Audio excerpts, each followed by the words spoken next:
On the program, we got Lake Lewis. Does a great job covering the Washington Commanders on a daily basis. Lake, how are you, my friend? I'm good. How about yourself, Scott? Pretty good, hanging in there. And I guess the glow of that victory Monday is wearing off a little bit. Now it's Tuesday, kind of got to get focused for the Giants. But let's go back to that Sunday win against the Falcons. They had to get a win, Lake, and they got it. Yeah, it was a must win, and when you look at what was transpiring beforehand, Scott, we all know it was a little tense in the building, out of the practice facility, and especially in the locker rooms after games because they had been losing. So to be able to get that W on Sunday was big for this franchise. So you look at kind of how the game unfolded. I give a lot of credit to the Washington defense because they were kind of put in the crosshairs a little bit of, hey, you got to raise your game. And I thought for the most part, they played well with the three takeaways and bending but not breaking. Yeah, I mean they did what they were supposed to do. They still gave up some of those chunk plays that have been plaguing them, but for the most part, I thought it was great that they got contributions from guys that we haven't called their name a lot. Jamin Davis has kind of been under a lot of pressure, but that interception that he got on Sunday was huge. It was first of his career, so it was even more special.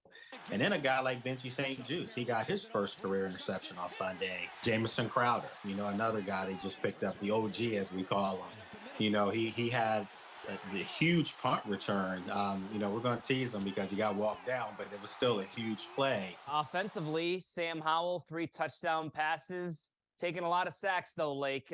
They keep piling up. 5 against Atlanta. And the problem with me is, he got a lot of sacks against Chicago and Atlanta, 2 teams that normally don't sack the quarterback. So that's problematic. Yeah, it is. He's holding on to the ball quite a bit. But I think that when you look at some of the great quarterbacks over time, and I'm not putting Sam in that category of these Hall of Famers, but you think of a guy like Brett Favre. Brett Favre was sacked a lot of times, showed toughness, but he stayed in the pocket and absorbed a lot of punishment. I think with Sam, though, he's still trying to make plays at all times. And I think as he gets a little bit older, he's going to understand sometimes you throw the ball away, sometimes you just get down. But for him, I thought he managed the game pretty well. He had those 3 touchdowns. First time in his career he's done that. And the big thing is he didn't make those big mistakes where he had multiple interceptions, and that's always a plus.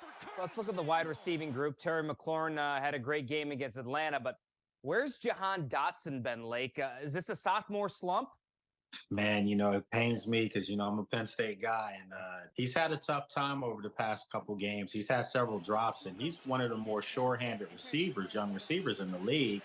I just think that right now, as they're learning the enemy's offense and trying to get acclimated to what their role is really in the offense, but I just think right now he's probably got to get one of those guys that has to get more touches in the offense, get lathered up to feel more comfortable.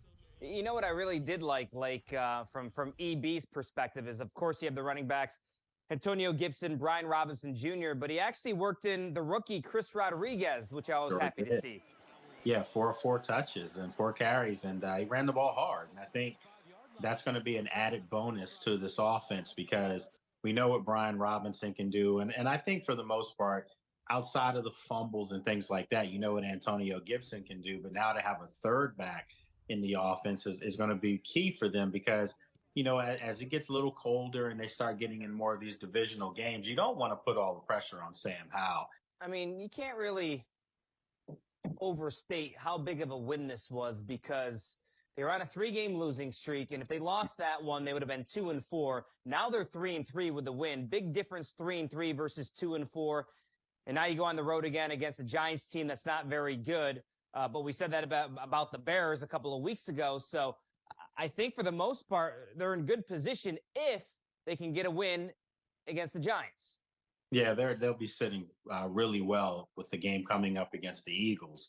You just have to take the games as they come, and no game in the NFL is easy. I mean, just ask the Cowboys, they lost to the Cardinals. Just ask Washington, they lost to Chicago. Atlanta, people have to remember Atlanta going into Sunday's game had won all 3 of their home games, and their only 2 losses on the season were against 2 teams that were in the playoffs last year in Detroit and Jacksonville.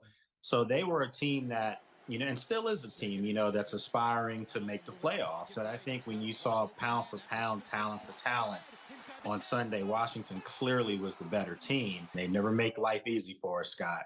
So, no, it's always interesting with this team and that do your job mantra that Ugh. Ron Rivera put on that locker room door Yeah. might have worked. Now I'm curious what it's going to look like this week. Will the do your job remain, or do you think there's going to be a new slogan, inspirational saying on that locker room door? I've always felt like they play better on the road. For whatever the reason is, there's no pressure. When they play at home, they're just flat. They come out flat. They don't get the crowd in it. And so for them to do what they did in Atlanta on Sunday, which, by the way, was a home game for them because there was more fans for the Commanders than it was for the Falcons. I think Magic even tweeted about He that. did. Yes, that was definitely a sight. But going into New York, it's not going to be that way. It's going to be a lot of Giants fans, and they're going to be a team that's hungry to get a W because their season is going south real quick. So it's just going to be an old school NFC East game. I think it's going to be a tough one, but I do think Washington's the better football team, but they have to go out and prove it on the field.